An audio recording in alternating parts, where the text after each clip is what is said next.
नमस्कार, स्वागत है एक बार फिर। Welcome back.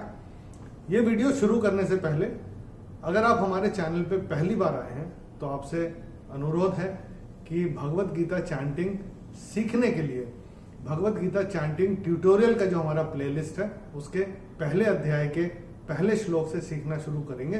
तो आपको नियम वगैरह उसमें काफ़ी सारा हमने बताया हुआ है और बताते चले हैं अभी तक, तो वो जानने में सुविधा रहेगी और सही तरीके से चैंट करने में भी मदद होगी। और हाँ, अगर आप हमारे चैनल पे पहली बार आए हैं तो चैनल को लाइक, सब्सक्राइब और शेयर करना मत भूलिएगा।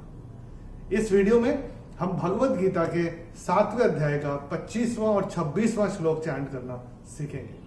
इन this video we will learn how to chant the 25th and the 26th shloka of chapter 7 of the Bhagavad Gita. And the shloka number 25 goes like this.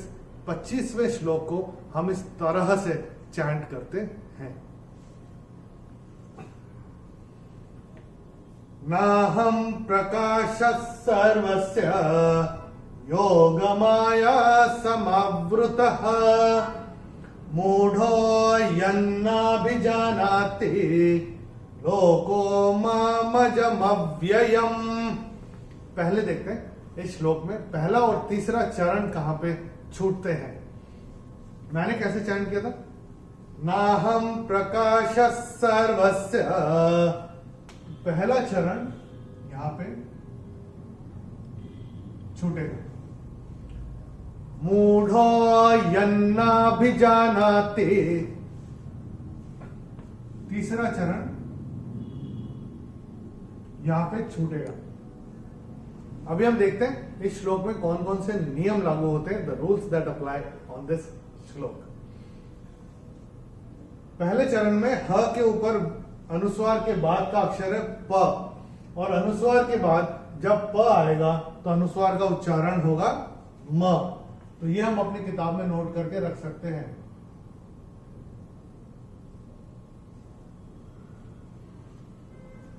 श के बाद जो विसर्ग आ रहा है, विसर्ग के बाद का अक्षर है स, और विसर्ग के बाद अगर श, श या स आता है तो विसर्ग का उच्चारण आधा श, श या स होता है। तो यहाँ पे चूंकि स आ रहा है तो ये विसर्ग का उच्चारण स होगा, और ये हम अपनी किताब में विसर्ग को स्ट्राइक ऑफ करके यहाँ पे लिख के रख सकते हैं। तो ये पहला चरण कैसे चैंट करेंगे? नाहं प्रकाशः सर्वस्य, ये ऐसे करके चैंट होगा। दूसरे चरण में चरण की समाप्ति में विसर्ग आ रहा है तो विसर्ग का उच्चारण केवल और केवल ह ही होगा। तीसरे चरण में ये जो अवग्रह हमको दिख रहा है, ये जो एस हमारी किताब में दिख रहा है, इसको अवग्रह बोलते हैं, और अवग्रह में विलुप्त अ होता है। तो ढो जब हम बोलेंगे मूढ़ो, उसको थोड़ा सा खींच के बोलेंगे ढो को, तो कैसे होगा? मूढ़ो यन, तो उसमें से अ निकल के आना चाहिए।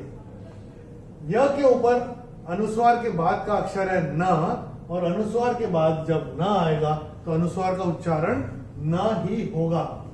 तो ये भी हम अपनी किताब में नोट करके रख सकते हैं। चौथे चरण में चैंटिंग के हिसाब से कोई नियम है नहीं। चलिए एक बार मिलके चैंट करते हैं। Let's experience the bliss of the Bhagavad Gita chanting. नाहं प्रकाशः सर्वस्य, नाहं प्रकाशः सर्वस्य योगमाया समावृतः, योगमाया समावृतः मूढ़ो यन्नाभिजानाति, मूढ़ो यन्नाभिजानाति लोको मामजमव्ययम्, लोको मामजमव्ययम्। इसमें जब हम चैंट कर रहे हैं चौथे चरण में एक ही चीज का ध्यान रखिएगा कि ये मा मा ज म, ये सारे म पूरे पूरे हैं, और ये जो दोनों य है वो भी पूरे पूरे हैं, तो वो कान में गिरने चाहिए। मामजमव्ययम् ऐसे है। लोको मामजमव्ययम्, मामजमव्ययम्, ये ऐसे करके आएगा। ध्यान रखिएगा, छोटी सी बात है। अभी देखते हैं 26वां श्लोक। पहले मैं चैंट करके बताता हूं। Let me chant it for you first. वेदाहं समतीतानि वर्तमानानि चार्जुन भविष्याणि च भूतानि मां तु वेद न कश्चन। अभी देखते हैं इस श्लोक में पहला और तीसरा चरण कहां पे छूट रहे हैं। वेदाहं समतीतानि, तो ये मैंने ऐसे करके चैंट किया था। पहला चरण यहां पे छूटेगा। भविष्याणि च भूतानि, तीसरा चरण यहां पे छूटेगा। अभी देखते हैं इस श्लोक में कौन कौन से नियम लागू होते हैं। The rules that apply on this shloka. Let's have a look. पहले चरण में ह के ऊपर अनुस्वार के बाद का अक्षर है स, और अनुस्वार के बाद जब स आएगा तो अनुस्वार का उच्चारण होगा म। तो ये हम अपनी किताब में नोट करके रख सकते हैं।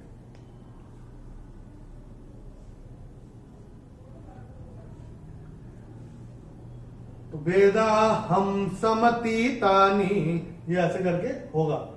दूसरे चरण में चैंटिंग के हिसाब से कोई नियम है नहीं। तीसरे चरण में भी चैंटिंग के हिसाब से कोई नियम है नहीं।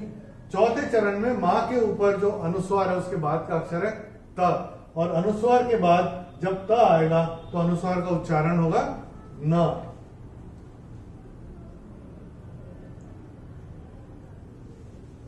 तो कैसे होगा? मां तु वेद न कश्चन, ये ऐसे करके चैंट होगा। चलिए एक बार मिलके चैंट करेंगे। मैं करूंगा, मेरे पश्चात आप चैंट करिएगा।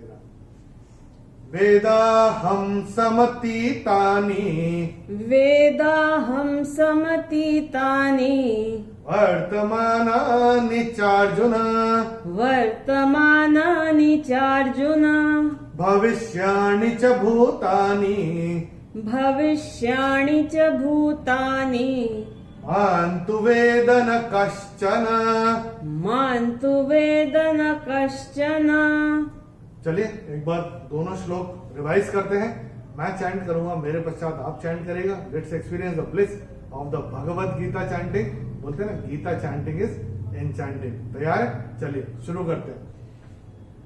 नाहं प्रकाशः सर्वस्य नाहं प्रकाशः सर्वस्य योगमाया समावृतः योगमाया समावृतः मूढोऽयन्नाभिजानाति मूढोऽयन्नाभिजानाति लोको मामजमव्ययम् लोको मामजमव्ययम्।